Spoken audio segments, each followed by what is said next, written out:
Who wants to fade some ranked teams in college basketball on Tuesday, including maybe the number one team getting points?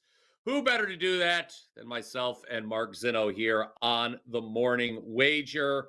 There is a rant incoming. I will warn you about that. You have been forewarned. Mark Zinno, I know yesterday on the show was not our finest hour or 20 minutes, as it may be, but we're dusting ourselves off. We still had the great weekend overall for our clients, respectively, well as the show yesterday certainly struggled. And the icing on the cake, or it wasn't really icing because it wasn't very tasty, was that Minnesota-Ohio State finish that we had, which I know you have some strong thoughts about what happened in Minneapolis last night. Listen, let's stop calling them clients. What are we, a law firm, for crying out loud? I mean, we got to come up with a new phrase. Clients. Clients, my clients. Like I have a client list. What am I, Jeffrey Epstein? Crying out loud? No. Jesus clients. Christ. Okay? No clients. Now, speaking of which, let's start with the soft rant. You know, yesterday on the show, we talked about the Orlando Magic and how incredibly often when they lose that they don't score 100 points. Yes. We, or should I say me, never considered the fact that the Knicks would actually lose the game. So I left that part out of the handicap because I assumed the Knicks, like an idiot, I assumed the Knicks were going to win. Yeah. Well, Orlando was minus its top four scores. Orlando was, as a reminder. When the Magic do win, they actually score over 100 points. The Magic did win. They got over 100 points. Granted, they did it in the last, 30 seconds of the game and finished on 103. But at no point in time did I think that, hey, the Knicks are actually going to blow this game to a team that's missing their top four scorers, and the Magic are going to get over 100 points. So I guess that's more on me than on anything else. I can't get mad because I never for 1 second considered. And this is when you're supposed to help me here. I actually blame you. Now I'm going to get mad at you. Wait a minute. Because when we do this together, you're supposed to turn around and find the hole. This is what I do to you. When you bring me a handicap, I find holes in it. And I find the holes and I'm like, what about this? What about this? What about this? I play devil's advocate for you. And I try and, hold on. Here it is. And I try and help you out by saying, well, let's look at this. Let's look at this. What if this happens? You didn't do that yesterday with the Knicks at all. You never said, well, what if the Knicks lose the game? I didn't even think they were going to lose. Yeah. I mean, being down your top four scorers, I mean, that was a sham. Dare I use the term shambolic to describe it? Was shambolic. And guess what? You know what we're going to do now? You know what we're going to do now? Now that the Knicks have lost 3 in a row, we're playing on the Knicks next game. Yes, I thought that was the lowest moment in the history of New York sports since Bobby Valentine had that mustache in the dugout. We've had a lot. All right, now let's get to your state, which I'm not happy with right now. Yeah. My state. Yes. Ohio. Oh, Ohio State. Yes. Yes. You want to talk about that too? Let's see. Evan Mahaffey, you kind of suck for missing a 2-foot jumper right in front of the basket with 1 second left. Quez Glover, you kind of suck for missing a 6-foot jumper on the baseline with 2 seconds left. And Devin Royal, you really, really, really, really, really suck for missing the free throw that would have won you the game with 5 seconds left. In regulation. My God. Make your damn free throws, you schmuck. All you had to do was make a free throw and the game stays under. Because what would have happened after that was with 5 seconds left, they would have been up 65-64, Ohio State. And what would have happened was either a miracle 3 would have went in and it would have stayed under, or Ohio State would have won 65-64 and the under would have cashed last night. You can bite me, Devin Royal. You suck. Okay, that's 2 losers Mark Zinno covered there. I'll point out that Dylan Harper did play for Rutgers yesterday. He wasn't sick, but I was sick with the way he played. Rutgers, that was too many people got on Rutgers late in the day. Did you see that? Like when the momentum was building on X, a.k.a. twitter.com. You can follow me at BryanPower_wins for that matter. But a lot of people liked Rutgers, and guess what? They were not the right setting. It's Wisconsin. But that was Monday. We've taken up too much of your time. You want the winners on Tuesday.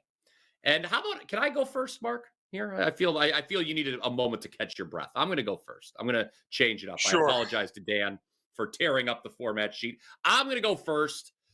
We've got a very interesting game in the SEC. We've got a couple interesting games in the SEC. We will be talking Tennessee, Florida later in our best bet segment, but I'm going to talk about Georgia and Kentucky. Another interesting line because number 6 Kentucky, Mark, only a 2.5-point favorite at unranked Georgia. Now, Kentucky was incredible over the weekend, handing Florida its first loss of the season. The Wildcats shot 57.8% from the field, 14 of 29 from three. We know this team is second in the country in scoring. They average over 90 points per game. But guess what? Outside of Lexington, they played a handful of neutral site games and one true road game. They lost that true road game at Clemson. Their offensive efficiency goes way down. 111th in points per possession. They turn the ball over at the third highest rate in the country when not at Rupp Arena. I think Georgia rebounds from a loss at Ole Miss over the weekend. I know Ole Miss was a play for your clients over the weekend.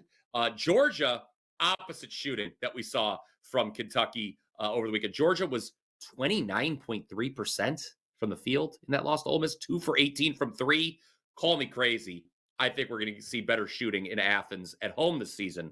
The Bulldogs, 22nd nationally in points per possession. So give me the plus 2.5. I love that short, unranked home underdog against a top 10 team. Georgia's my half of the double play. Mark Zinno, you also are fading a ranked team for your half of the double play that is in the top 10. But you are doing so in the first half. Please enlighten us on which game and why you are doing this. Well, we are going to the by far most superior conference in all the land of college basketball, which is where all the holy people go into the Big East. Did you like that? It was, yes. I still think the SEC is better, no, but God bless you. No, we won't go to St. John's, even though my Johnnies, I think the number's way too short. I think Johnnies beat Xavier. Why? Because Xavier may just be bad. But we'll go to another religious school and look at Georgetown here against Marquette. Georgetown is highly undervalued, guys. Ed Cooley has quickly turned this program around, and they are a team that just looks and feels different. Remember, like 2 years ago when they couldn't win a game in the Big East and they had won like 2 games the entire year? It was really, really bad. But this is a Georgetown team that has a loss to Notre Dame, which kind of wasn't their best performance, and a loss on the road at West Virginia, which, who, by the way, is also playing tonight against Arizona, which is another game we kind of like. And it's a tough place to play out in Morgantown. But they've had road wins against Syracuse and at Seton Hall. Now, those two teams are not two of the better teams in the Big East this year, but winning on the road still for a young team that's trying to turn it around is important. And Ed Cooley's proven that his guys can do that. Look, this is game script here for me. Marquette is the better team, right? And when you look at kind of the way this matchup breaks down, the Georgetown offense can't really compete with the Marquette offense. Like Marquette is just better, and they are a team that sort of, is better inside, particularly when it comes to rebound. So Georgetown has to kind of muck this thing up and make it slower and sort of bring the pace down. I think they can do that because Ed Cooley's always done that. Even when he was at Providence, his sort of style and tempo led to the fact that he was going to try to slow things down as much as possible. And if they can do that, and I think they can early, as long as Marquette isn't shooting incredibly hot from the beginning, then I think they're going to be okay. Georgetown has to take care of the basketball because Marquette's good at creating turnovers. And they make their shots. I just look at this spot here. I think Marquette's a little bit overvalued. I think Georgetown's a little bit undervalued. And I think this is a game script where if Marquette is leading, by 4 or 5 at half, they can pull away late. Right? If Marquette is leading by 8 or 9 at half and Georgetown doesn't cover the first half number, I don't know if there's a game script where I believe that Georgetown all of a sudden races back in within a number in the second half. So I think this is a game that's tight early. Georgetown hangs around. Marquette pulls away and probably ends up maybe covering this bigger number here, but we're getting a favorable number at 7.5. So we'll take the Hoyas plus 7.5 in the first half of my half of the double play. Smash that like button if you agree there. As I mentioned, we're going to be. You know what else you should smash? Devin Royal for missing a free throw. Just hit him right in the face. Okay. We've been through that. We're going to move past it. Why? I mean, because come on. it's in the past. You Let's think he not. knows Let's he not. should have made that? You think he knows he should have made that free throw? Yes, no. I think he was happy about it that they had to go into overtime and then double overtime. That We're going to game forget set, by about it the way, because they won. Because they won, no one's yes. going to no one's going to care. No one's going. I wanted them to lose so he would be up at night, awake, tossing and turning, thinking. I wanted to envision missing that free throw for the rest of his days. Well, you know who is going to be up tossing? It was up tossing and turning all night is the guy from Minnesota who, in overtime, lost track of the score when the Gophers were up 2 in the closing seconds Yes. and intentionally fouled Ohio State. Yes. And then Ohio State makes the 2 free throws to send the game into Of course double they did. overtime, Of course and they they did won. there. That game set the sport of basketball back decades, dare I say. And you know now, what? a I game don't that will like not. the fact that they call that place in Minnesota the barn. Okay, that's certainly not something I had on my rundown sheet, I didn't but know that until I was watching duly the game noted. last night. That it's Duly the barn. noted. Free basketball at the barn. Everyone on Twitter was like, free basketball at the barn. And I'm like,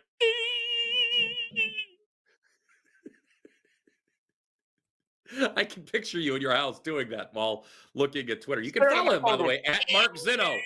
That is a very appropriate Twitter handle there. All right. We're going to talk about Tennessee, Florida in just a little bit here. But first, because it's Tuesday, Mark Zinno, guess what we need to mention? It's your favorite part of the program. It's time to promote. And it's $5 Tuesday at WagerTalk.com. That means $5 plays from each and every one of your favorite handicappers. And I mean, let's be honest. Mark Zinno and I are your 2 favorite handicappers. My best show first on the NFL play. Well, that's okay. My first NFL playoff winner is currently available right now. $5. It was a 4-0 Sunday sweep, 7-1 weekend overall, 14-4 all sports run, and Mark Zinno, that 14-4 all sports run includes Oh my a God. perfect 5-0 in the NFL. And really, if I could piss you off, I'm going to bring up the fact last year I looked it up. I was 4-1 on Super Wild Card Weekend. Had a couple great plays. The Bucks outright over the Eagles. I'm very sorry, Dan Alexander. I also had the Packers outright over the Cowboys. It was a good year in Wild Card Weekend this year. So please do join me for only $5.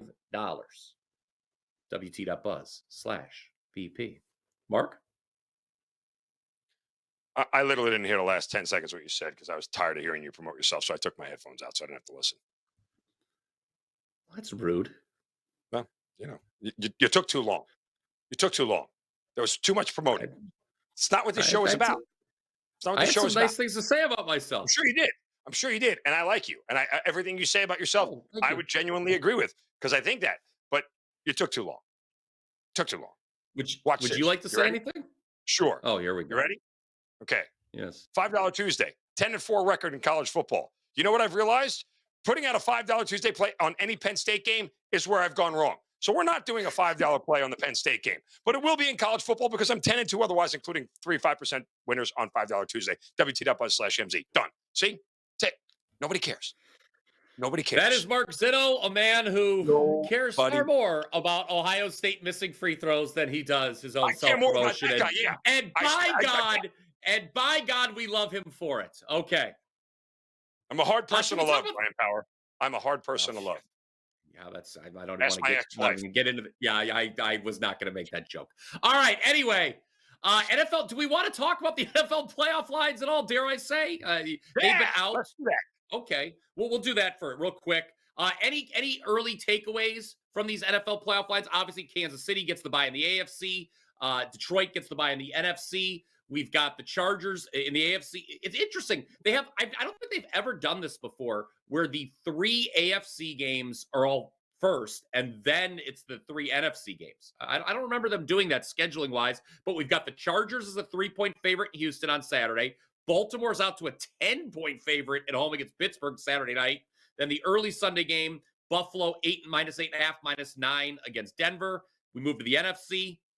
We have Philadelphia's laying 4.5 against Green Bay. That line's been bouncing back. There's some injury issues on both teams. And then we've got in the Sunday nighter, Tampa -3 against Washington. Monday night, the Vikings -1.5 against the Rams. Just the floor is yours. Paint the canvas, sir, with anything you would like to say about those lines. I know you have thoughts. Yeah. You cannot lay 10 points in a Ravens Steelers game. I don't care. You just can't. Look, I covered No, that team for a decade. Okay, I've covered this series forever. You don't think that Mike Tomlin is going to have his guys? Look, they've lost 4 in a row. I'm not saying they can't lose 5, but 10 points in a Ravens it's a Steelers lot. game. We haven't seen this since Vinny Testaverde played for the freaking Ravens. My God. Like, I have to go back and find out the last time there was a 10-point spread in this series. I don't think it's The ever. Had to have been in the Ravens' first couple of years when they were god awful. I mean, I seriously. don't have the answer. You were looking like I know that historically. Now the last game, obviously, you and I both teased Baltimore in the last game against Pittsburgh, and they blew them out by 17. We didn't even need to Yes, tease them; they covered every number. yes. But historically, to your point, it has been This has been profitable, 3 or 4 points. very profitable to back. I think it's something like 14, 4-2. The underdog is the last 20 Like meetings in in the, this I can series, tell you, I and can typically guarantee that's you, Pittsburgh, and in, typically it's in the Pittsburgh. John Harbaugh, Mike Tomlin era, which has been going on since 2012, there has never been a 10-point spread in this series, ever, ever. You're probably right. So You're do what probably you right. do what you want with that piece of information. Okay. What I'm telling you here I is will. that I will not be laying 10 points with the Ravens. Might not bet the game. I'm not laying 10 points with the Ravens. Nope. Okay, here I got the numbers here. I got the numbers. Do that then. Give it to the Including people. okay, in the regular season when Baltimore and Pittsburgh, this is regular season. Have they met in the playoffs? They've have to have met in Several the playoffs. times. Yes. Anyway, okay, the underdog when the line is 3 or more, 23 5-3 ATS the last 20 years. The underdog is 16 3-1 ATS the last I 20 I will meetings. say this.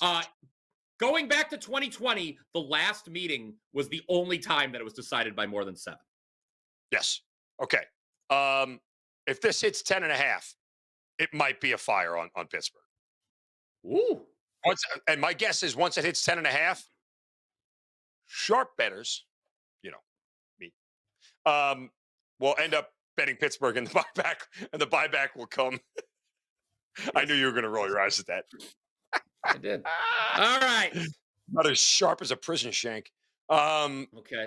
That's pretty yeah. sharp, So actually. yeah, they are.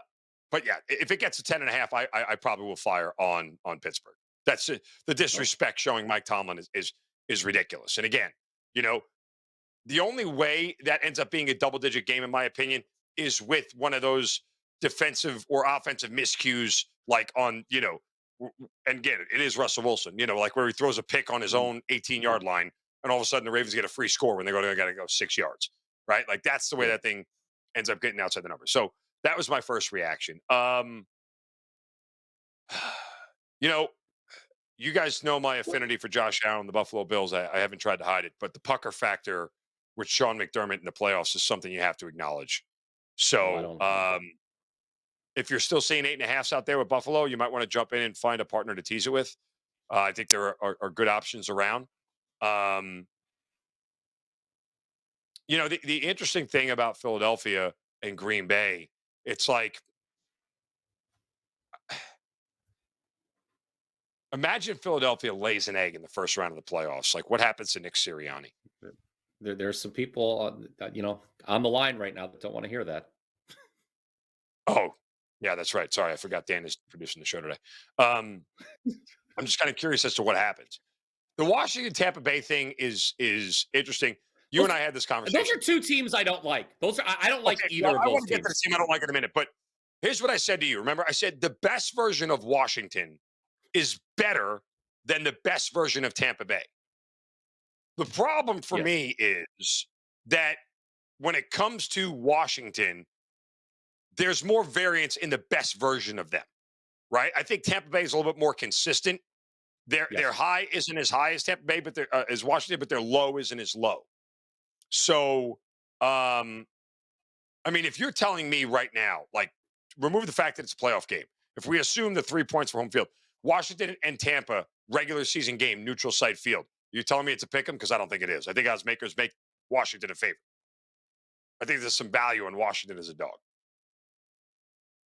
I know it's I don't know. close.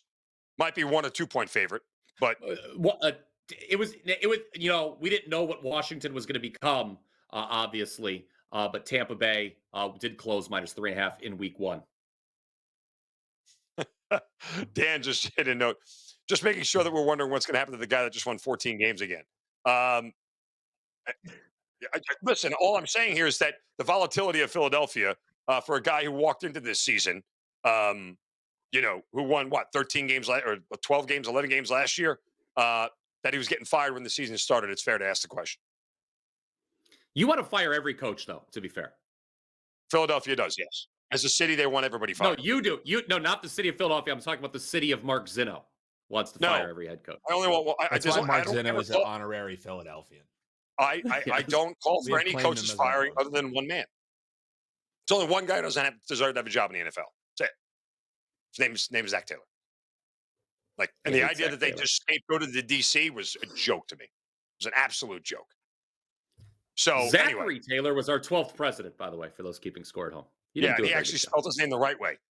Not with ZAC. He didn't just leave the last letter off. Left off the K, left off the H.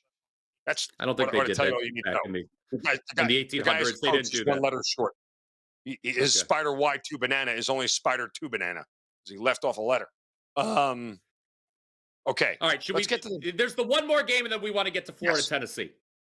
Feel that you've been doing warm. I don't know. Listen, I can't figure out the Rams. I'm going to say this. I'm going to say this about Minnesota and the Rams. I thought I had a 4% play on Detroit Sunday night.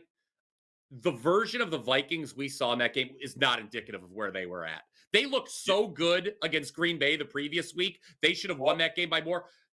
The Lions coaching staff just simply outcoached the Vikings coaching staff in that game. And that's a concern for me.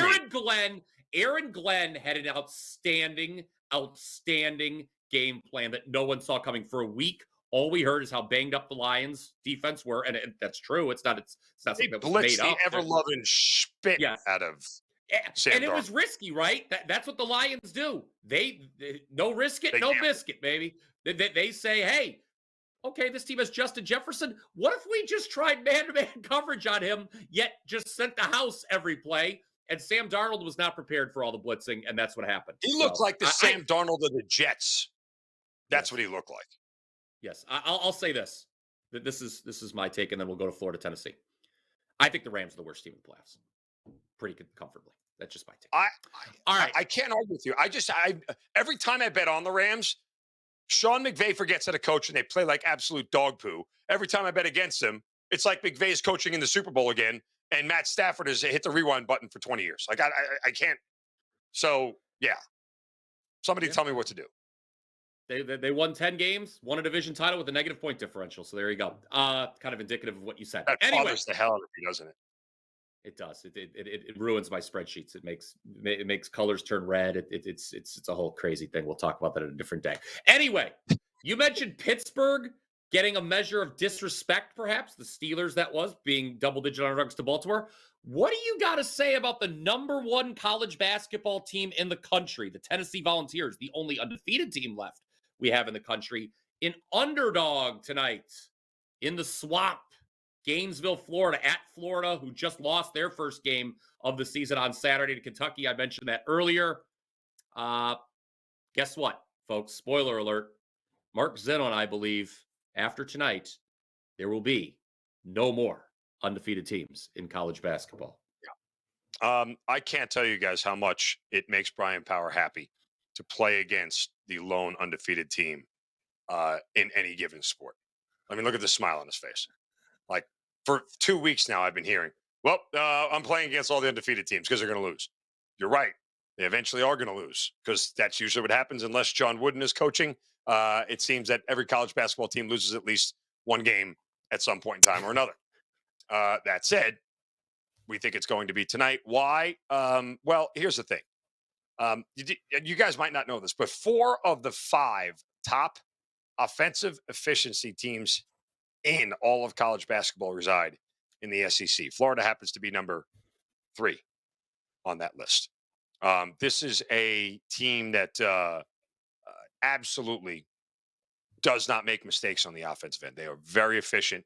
They're good with the basketball. They're one of the best rebounding teams in the country on the offensive glass. They make their free throws. Like, there's a lot that they do right. But they are going up against a defense that is very, very good in Tennessee. Home court's going to matter here. You're getting a prime time, well, not really a prime time, 7 o'clock game, but ESPN televised game here. You go back to kind of the maturation of the Florida Gators from what they were last year to where they are this year. This was also a team that lost at Tennessee last year, so revenge will be on their minds in a game where they sort of got beat pretty handily.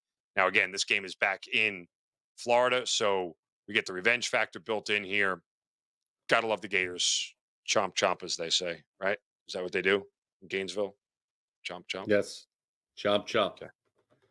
By the way, it's a couple things. Per Evan Maya, Florida tied for 5th most kill shots in the country. That's a run of 10-0 or better. So they can go on these big game-changing runs. Okay, I thought you were going to say something about, crime rate in Florida. No, we're not talking about that. Stop it. Okay. By the way, it's nice to have you back from your undisclosed tropical location. See any sharks while you're out there? I did see sharks. Apparently, I found out that there's a thing called a nurse shark, and I didn't realize that sharks went to nursing school. So, yeah. There's also a hammerhead shark. You know what a hammer is? Didn't see that. A hammer's a tool. Yes, it is. That out there. So are you and Doug Gottlieb. Now you pissed me off. You're not putting me in the same basket as that schmuck. No, I'm just saying you have never not called Doug Gottlieb a tool. He's a poor basketball coach is what he is. All right. Yeah. We've given you a lot of information today. We're going off the rails. Remember, it's $5 Tuesday at WagerTalk.com. Both Mark and I are participating in that particular special. So WT.buzz/MZ, WT.buzz/BP. Pick up Mark's college football playoff semifinal winner, my first NFL playoff winner. Smash that like button if you have not already done it. Comment down below with your thoughts on Tuesday's card, and make sure you are subscribed to the WagerTalk YouTube channel. Thank you very much for listening, everybody, watching, dare I say. This is a video. So that'll do it. Slowly fading in from the background. Yes, we bring it up, bring it up, bring it up, bring it up, bring it up. Let's cash some tickets, everybody. Have a great day.